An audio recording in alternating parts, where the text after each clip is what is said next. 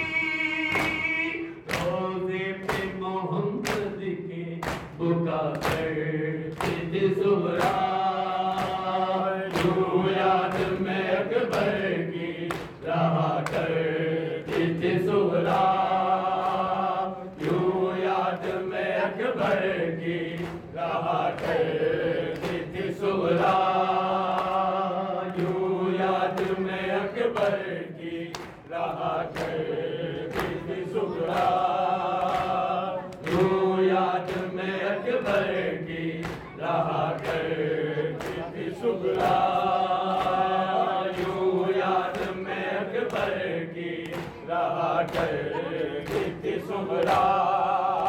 दिन ईद का रो रो के गुजारा है बहन ने, घेरा है मुझे आपकी फुर्सत के मोहन ने, दीवारों से टकरा के कहा करती थी सुहरा, यूं याद में अकबर की रहा करती थी सुहरा, यूं याद में अकबर की रहा करती थी सुहरा, यूं याद में अकबर की रहा करती थी सुहरा, यूं याद में अकबर की रहा करती थी सुहरा, यूं याद में अकबर की रहा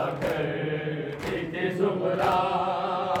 कहती थी मुझे भूल गए हैं मेरे बाबा, भैया अली अकबर ने निभाया नहीं वादा, इस बात का अफसोस किया करती थी सुहरा, यूं याद में अकबर की रहा करती थी सुहरा, यूं याद में अकबर की रहा करती थी सुहरा, यूं याद में अकबर की रहा करती थी सुहरा।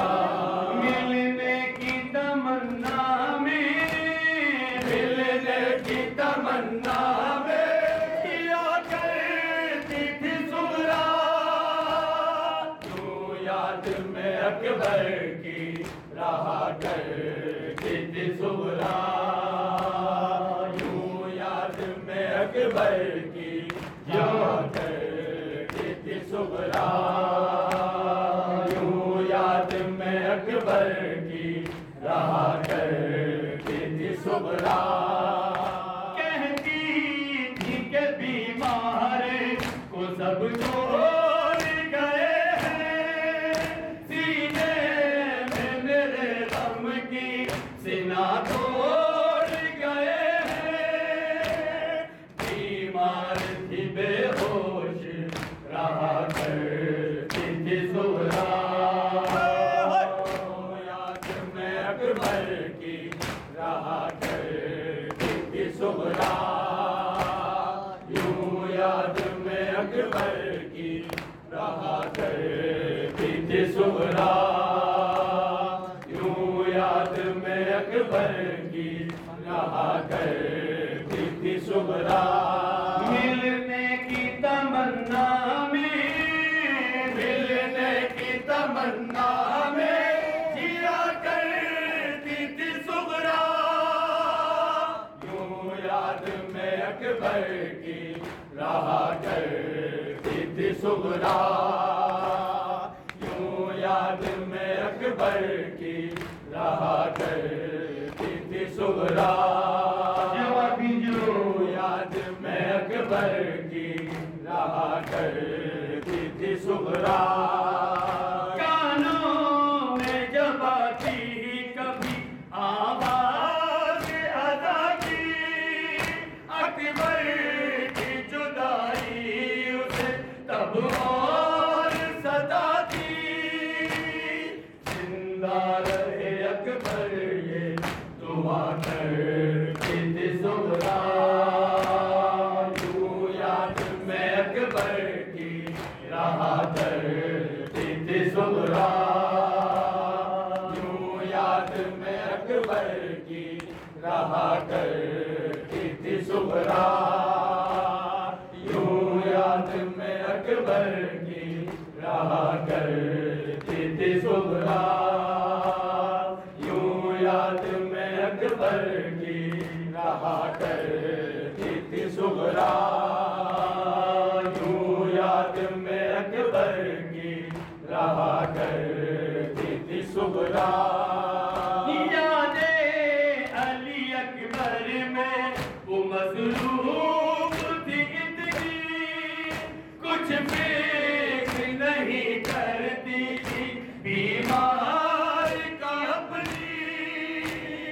घबराती हर एक वक्त पुकार करती थी सुगरा। यूं याद में अकबर की रहा करती थी सुगरा। यूं याद में अकबर की रहा करती थी सुगरा। यूं याद में अकबर की रहा करती थी सुगरा। यूं याद में अकबर की रहा करती थी सुगरा। यूं याद में अकबर की रहा करती थी सुगरा। यूं याद में अकबर की रहा करती थी सुगरा। यूं याद में अकबर की रहा करती थी सुगरा। यूं याद में अकबर की रहा करती थी सुगरा। यूं याद में अकबर की रहा करती थी सुगरा।